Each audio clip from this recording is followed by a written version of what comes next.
guys, Guardian Matt here, and you guys know I like Dungeons and Dragons. We have that Dungeons and Dragons stream that I stream with a couple of my buddies. I don't do the stream. I missed a couple ones. That's why there's no more recordings. Sorry, but we're gonna go over the character that I end up playing, which is a human fighter. Prefer actually a champion fighter. Now, champion fighter, fun archetype in concept, little messy in practice. We're gonna go over what we have in the DMG for 5e and how I think you can fix it. So this is the first of many archetypes in 5th edition Dungeons and Dragons I will be reworking. So first one is champion fighter, as I said. So sorry about that. So starting off, we have at 3rd level improve critical. Great way to start. 3rd level, your critics go up to 19 and 20. Okay, not bad. 7th level, you gain an ability where you add half your proficiency modifier to any bonuses rounded up to strength, dexterity, or constitution checks that you're not proficient in. Okay, and you can also make a running long jump. The distance you can cover increases the number of feet equal to your strength modifier. Okay. Next, we have additional fighting style at level 10. You can choose a second fighting style. Fun, but we have feet for that now. Level 15, superior critical. Your crits are now 18 to 20. And finally, at survivor at level 18, the pinnacle of champion fighter. If you're under half health and you're not incapacitated, you gain hit points equal to 5 plus your con modifier at the beginning of each of your turn. Yeah, some of those suck. So let's see how we can make this class better. This is my rework of 5th edition's champion fighter subclass. A lot of people have this out there. If you Google it, you can see multiple different people's revisions. This is personally mine. So at 3rd level, you keep the improved critical, but instead of it being a separate one where it's at 3rd level and 15th level, it's a scaling ability. There are other scaling abilities in the subclasses inside the player's handbook. So it didn't make sense for me not to make this a scaling. It scales, might as well just make it scale. So, same thing, the only difference is you get that secondary improved critical at level 13. Level 13, critting on 18 to 20 doesn't sound overpowered. It's just two levels less than it was before.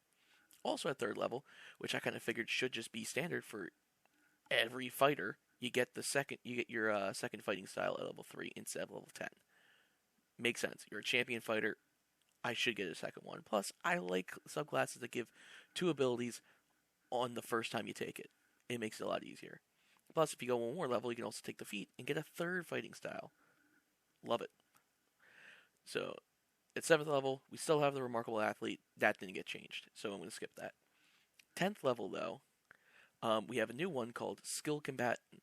This is a new one I've made. Your skills in combat have taught you how to use your weapons for both offense and defense. 10th level.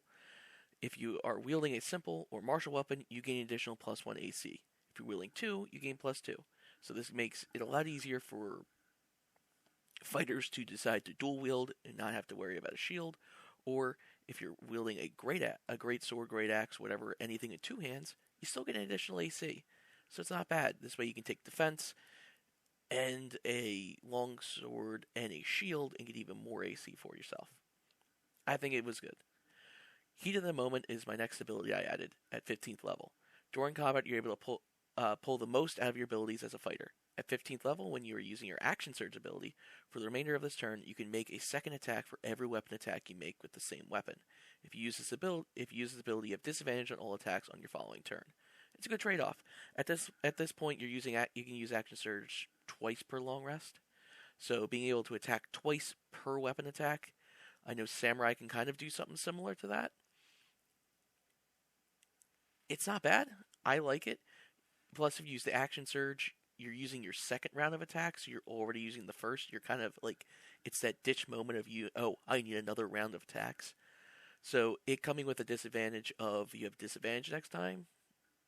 You're using all your energy to go in for extra attacks anyway. It makes sense.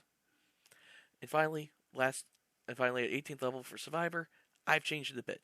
Instead of it just being 5 plus your con modifier, which if you have a 20 con, you have +5, so that's only 15. I just added your fighter level. It makes it a lot. It makes it a lot easier. At 20th level, if you have 5 plus maybe a 20 for con, so another 5, so that's 10, and your level 20 fighter, 30 hit points. If you're already at half every turn, isn't really gonna affect the game that much. 10 is not gonna affect it at all. 30 is, I don't think is gonna affect it that much. If you're fighting like at level 20 or heck even at level 18, you're fighting like liches, like ancient dragons, and all that stuff. Those things could almost one-shot a fighter if you're not doing it properly anyway.